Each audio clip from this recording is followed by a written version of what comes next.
Hello everyone, my self अनिश पाटिल और हम irreversible cell injury discuss कर रहे थे।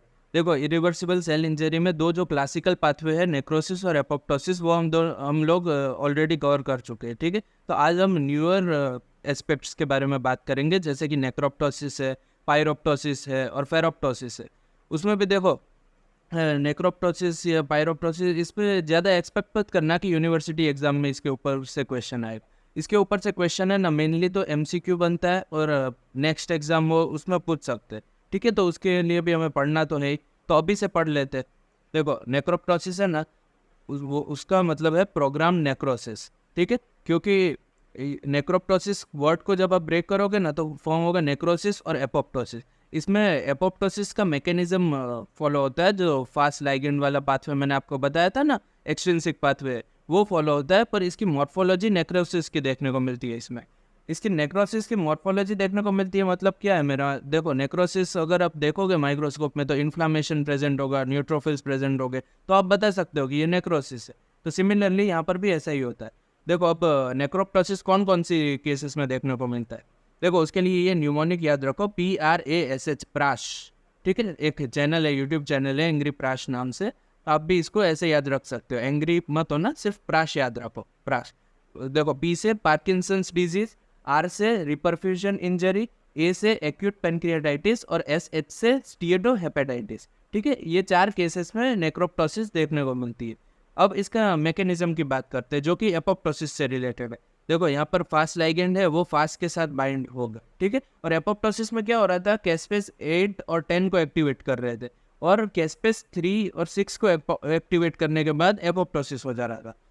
पर अगर ये पाथवे ऐसे ही सिंप्लीफाइड वे में फॉर्म हो गया, तो ये तो एपोप्टोसिस हो जाएगी। इसमें नेक्रोसिस का क्या रोल? तो ये ऐसे नहीं होता। ठीक है, मैंने इसको लिख के इसीलिए कट कर दिया ताकि ये आप इसमें कंफ्यूज ना हो। ये बहुत ही ज़्यादा कंफ्यूज करता है लोगों को। मैं भी पहले पहले बहुत कंफ्यूज होता था कि ये पाथवे ऐसे क्यों नहीं चलता, पर इसको ऐसे मैंने ड्रॉ कर दिया ना, अब आपको याद रहेगा कि एपोप्टोसिस ऐसे नहीं होता। इसमें ऑल्टरनेट पाथवे चलता है। देखो, फास्ट और फास्ट लाइगेंड बाइंड होने के बाद वो RIPK1 और 3 को एक्टिवेट कर देंगे। ये क्या है RIPK1 और 3? ये है रिसेप्टर इंटरैक्टिंग प्रोटीन काइनेस। और इनकी वजह से क्या होगा, सबसे पहले तो ATP डिप्लीशन हो जाएगा और रिएक्टिव ऑक्सीजन स्पीशीज इंक्रीज हो जाएगी। रिएक्टिव ऑक्सीजन स्पीशीज इंक्रीज हो जाएगी तो और ATP भी डिप्लीशन हो जाएगा, तो ये नेक्रोसिस की तरफ ले जाएगा। और नेक्रोसिस के साथ साथ में इन्फ्लामेशन भी देखने को मिलता है। ठीक है, तो इसका मतलब हम ये बोल सकते हैं कि इसमें एपोप्टोसिस ही हुई है। ठीक है, पर कैस्पेस के बिना, कैस्पेस इंडिपेंडेंट एपोप्टोसिस मतलब नेक्रोप्टोसिस।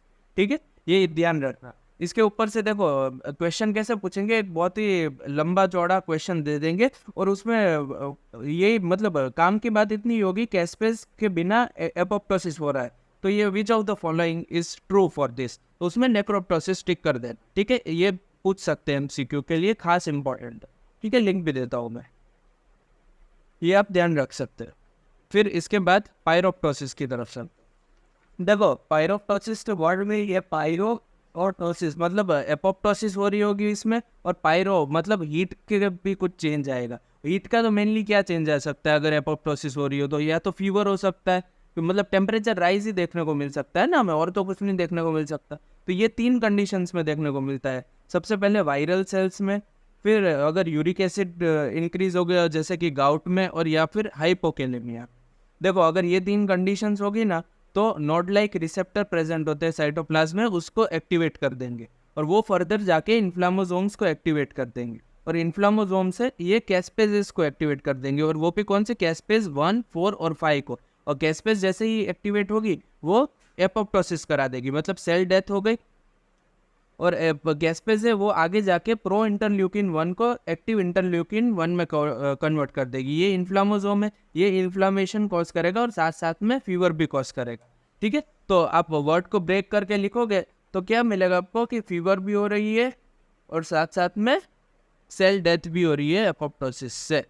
ठीक है, ये पाथवे आपको याद न रखना हो तो भी चलेगा, आपको याद रखना है कि इसमें एपोप्टोसिस हो रहा है और साथ साथ में फीवर हो रही है, और इन्फ्लामेशन भी प्रेजेंट है। एपोप्टोसिस के साथ इन्फ्लामेशन प्रेजेंट है। देखो, नॉर्मली लास्ट लेक्चर में मैंने आपको बताया था कि एपोप्टोसिस के साथ इन्फ्लामेशन कभी भी प्रेजेंट नहीं होता है, पर यहाँ पर एपोप्टोसिस के साथ इन्फ्लामेशन प्रेजेंट है, इसके लिए हमने अलग से इसको स्पेशली पायरोप्टोसिस बोलते हैं।